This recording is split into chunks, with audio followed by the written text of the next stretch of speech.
Hi viewers, welcome to Nandini's Pantry. இன்னைக்கு Nandini's Pantryல Deepavali recipe 8 தான் பண்ண போறோம். ஓமப்படி தான் பண்ண போறோம். வாங்க இத குயிக்கா பாத்துறலாம்.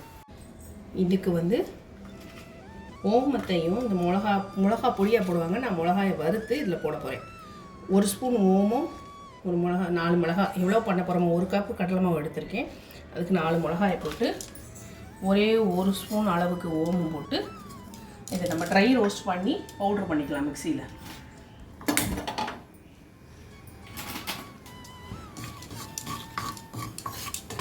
நல்லா வாசனை வர அளவுக்கு நல்லா ரோஸ்ட் பண்ணிடலாம்.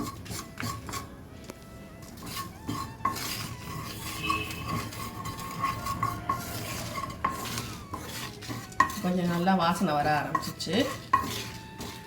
இந்த மிக்ஸியில் நல்லா பவுடர் பண்ணிக்கலாம். நல்லா செவந்துருச்சு. சேர்த்து நம்ம நல்லா பவுடர் பண்ணிக்கலாம் ட்ரையாக.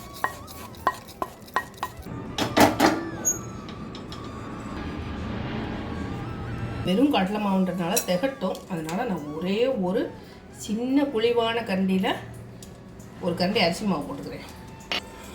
இதுக்கு தேவையான அளவு உப்பு சேர்த்துக்கலாம். அதுமாதிரி பெருங்காயம்.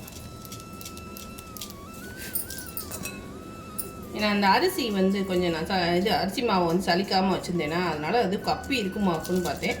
இல்லை, இதை நான் பவுடர் பண்ணிட்டு வந்துடுறேன். நம்ம நல்லா அரைச்சாச்சு.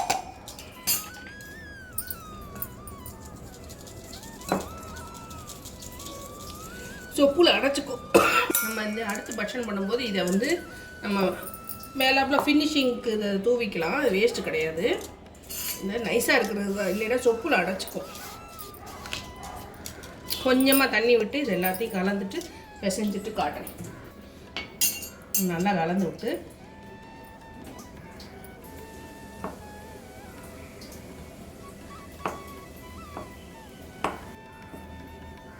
கொஞ்சமாக தண்ணி விட்டு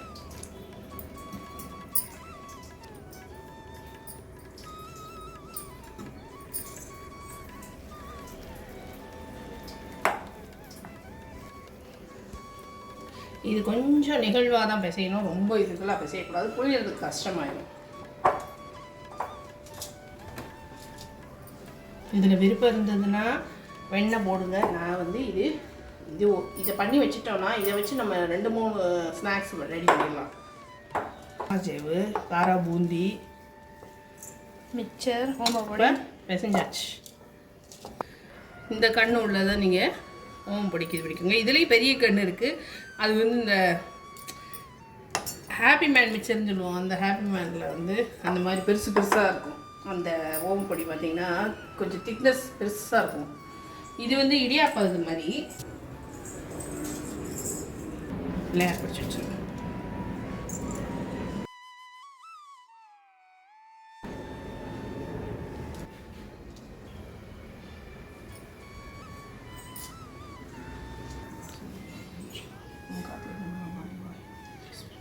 நல்லா சூடாயிடுச்சு. அப்படியே கொடுங்க.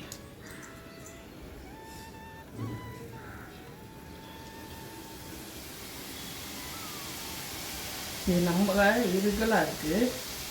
இன்னும் கொஞ்சம் கூட தளர்வாக பசஞ்சிக்கலாம். இது ரொம்ப இருகலாக இருந்தால் பிடிக்கிறதுக்கே கஷ்டமாக இருக்குது. இன்னும் கொஞ்சம் தளர்வாக பசஞ்சிக்கலாம். இதை விட இன்னும் தளர்வாக இருக்கணும்.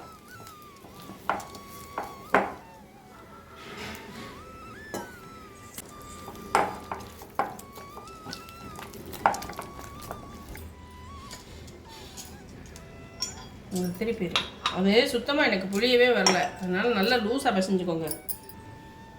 நிமிஷமாக டக்குன்னு ஆயிரும். ஒரே இந்த முன்பக்கம் மட்டும் லேசாக திருப்பி போட்டுப்போம். இது ஆயிடுச்சு. வத்தல் பொடி போடாமல் மிளகாய் வறுத்து போட்டனால இப்படி ஒரு கலர். ஏன்னா இன்னும் ரொம்ப டார்க் கலராகும். வத்தல் பொடியை போடுறத விட இப்படி போடுறது நல்லது. இது எப்படி புளிய வருது? நான் பண்ண மிஸ்டேக்கு கொஞ்சம் டைட்டாக பிசைஞ்சிட்டேன். சூப்பராக இந்த அழகாக புளிய வந்துடுச்சு. கடைப்பிடிக்க வேண்டிய விஷயம் என்னென்னா லூஸாக கொஞ்சம் பிசைஞ்சுக்கணும். அவ்வளோதான். லூஸாக பிசைஞ்சால் அழகாக புளிய வருது. கஷ்டமே இல்லை. ஆனால் டக்குன்னு வெந்துடும். இன்னும் இந்த பக்கம் கொஞ்சம் ஒரு நிமிஷம் திருப்பி போட்டுக்கணும். வேகாமல் இருந்ததுன்னா நான் அந்த பொரியுது பாரு, இந்த சலசலப்பு இருக்கக்கூடாது. இதை வச்சுட்டு எங்கேயும் போயிடக்கூடாது, பக்கத்துலேயே தான் இருக்கணும், இல்லைன்னா கருகி போயிடும். கண்ணு வந்து பொடிசு இல்லை, அந்த அதாவது இது வந்து சேவை கண்ணு, அதாவது இடியாப்ப கண்ணு, அதனால இப்போ ஆயிடுச்சு. இப்போ தான் திருப்பி போட்டோம், அதுக்குள்ளே சலசலப்பு அடங்கிடுச்சு.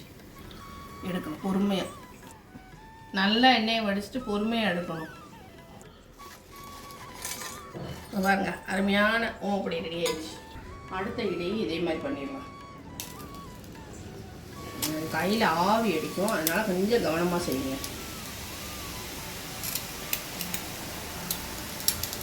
இந்த எம்மியான ஸ்நாக்ஸ் உங்களுக்கு கண்டிப்பாக பிடிச்சிருக்கு நம்புகிறேன்.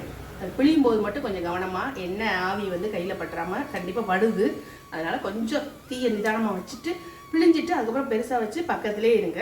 கண்டிப்பாக இந்த ரெசிபி உங்களுக்கு பிடிச்சிருக்கு நம்புகிறேன். வீடியோ பிடிச்சிருந்தா லைக் பண்ண மறந்துடாதீங்க. மறக்காமல் நந்தினிஸ் ஃபேமிலியை சப்ஸ்கிரைப் பண்ணிடுங்க. தேங்க்ஸ் ஃபார் வாட்சிங். பாய் பாய்.